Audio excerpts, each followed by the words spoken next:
Saudara-saudari terkasih di dalam Tuhan Yesus Kristus, semoga kita semua dalam keadaan sehat bersama keluarga. Saat ini marilah kita mendengarkan bacaan kitab suci dan renungan harian Selasa 18 Agustus tahun 2020. Bacaan pertama. Bacaan dari nubuat Yehezkiel.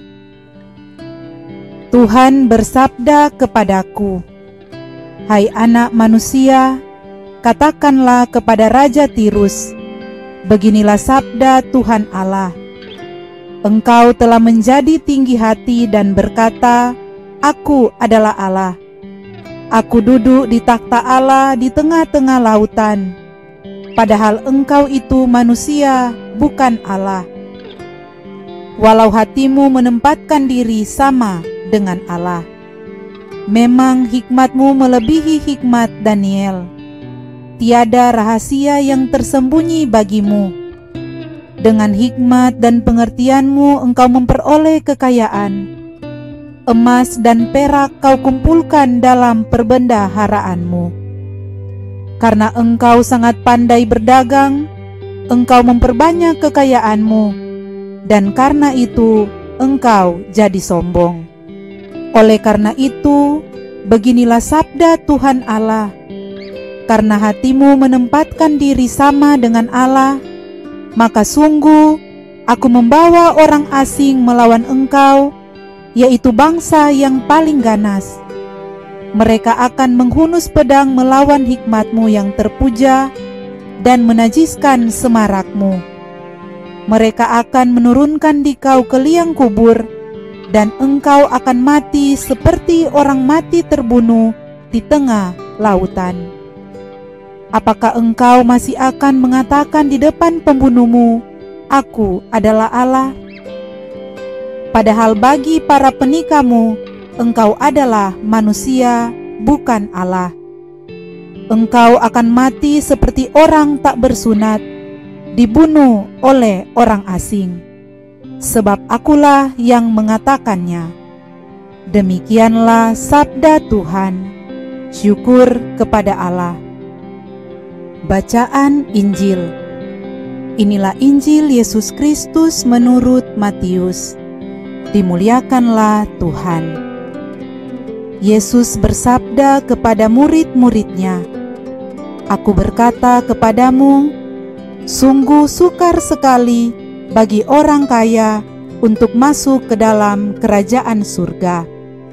Sekali lagi aku berkata kepadamu, lebih mudah seekor unta masuk melalui lubang jarum daripada seorang kaya masuk ke dalam kerajaan surga.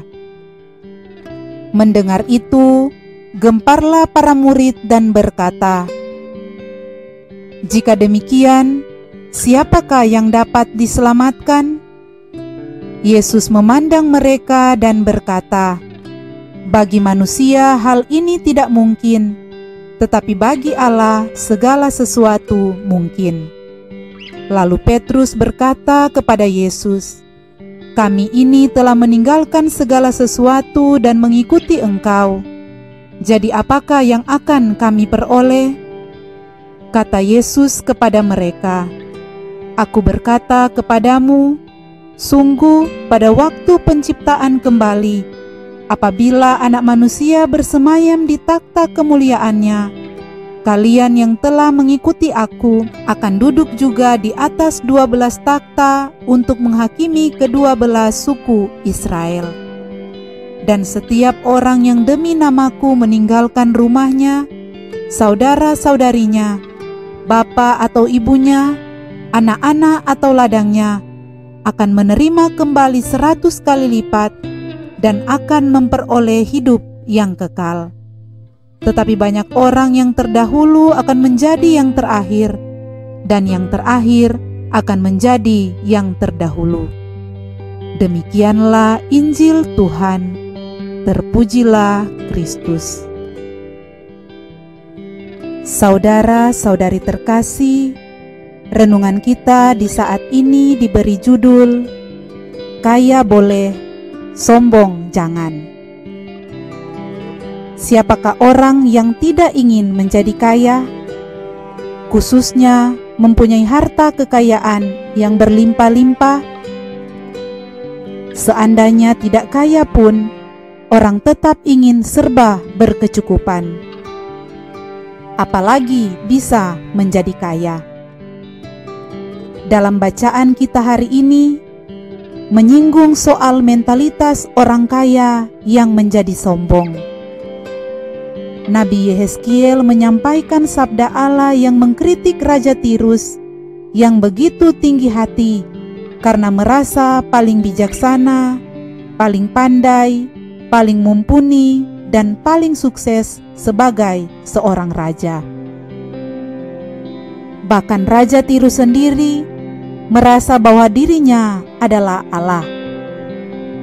Itulah sebabnya sabda Tuhan Allah melalui Nabi Yehezkiel menegur dan mengingatkan Raja Tirus bahwa engkau itu adalah manusia dan bukan Allah. Buktinya apa? Buktinya bahwa Raja Tirus tidak berkuasa atas hidupnya sendiri. Ia akan mati oleh pedang dari bangsa lain yang paling ganas. Inilah orang kaya yang menjadi sombong, yang juga disebut Tuhan Yesus dalam Injil hari ini. Betapa sukarnya orang kaya masuk ke dalam kerajaan surga. Memang menjadi orang kaya tidak salah, apalagi kalau itu berkat usaha ketekunan dan keuletan dalam meniti kehidupan secara serius. Hanya saja, ketika orang menjadi sombong dan tinggi hati, lalu seolah bisa membeli segala sesuatu dengan uang atau kekayaannya, ini tidak baik dan tidak benar. Mungkin orang suka memberi uang atau derma, tetapi orang itu sendiri tidak pernah mau bersyukur untuk datang ke gereja. Ini bisa menjadi kesombongan. Betapa pentingnya berbagi kekayaan harta bagi orang-orang yang membutuhkan, yang kekurangan, dan yang miskin. Tetapi sekaligus juga betapa pentingnya orang kaya itu tetap hadir dalam acara pertemuan, baik dalam lingkungan masyarakat, wilayah, ataupun paroki, sebagai warga gereja yang baik, dan juga terlibat di masyarakat sekitar sebagai warga masyarakat yang baik. Saudara-saudari terkasih, Injil hari ini juga mengingatkan kita, bila seseorang mempertuan dirinya sendiri dan mempertuan apa yang menjadi harta dan miliknya, maka ia akan diikat oleh miliknya itu. Kelekatan terhadap harta dan kesombongan membuat kita kehilangan rahmat Tuhan, dan kita juga akan kehilangan Tuhan sendiri dan kehilangan secara abadi. Dari Injil ini kita belajar bahwa bila orang ingin masuk surga, harus sepenuhnya bergantung dari kemurahan Allah saja.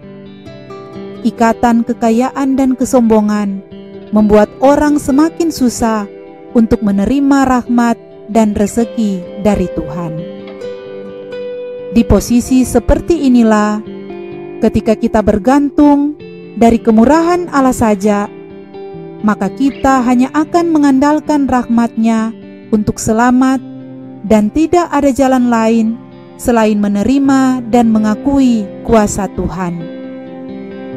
Kekayaan itu adalah rahmat Tuhan dan akan menjadi berkat lebih banyak lagi ketika kita gunakan untuk memuliakan Tuhan dan membantu orang yang berkesusahan. Marilah kita bersama-sama merasakan kehadiran Tuhan dalam hidup kita dengan selalu bergantung kepada kemurahan Allah saja. Semoga demikian. Amin.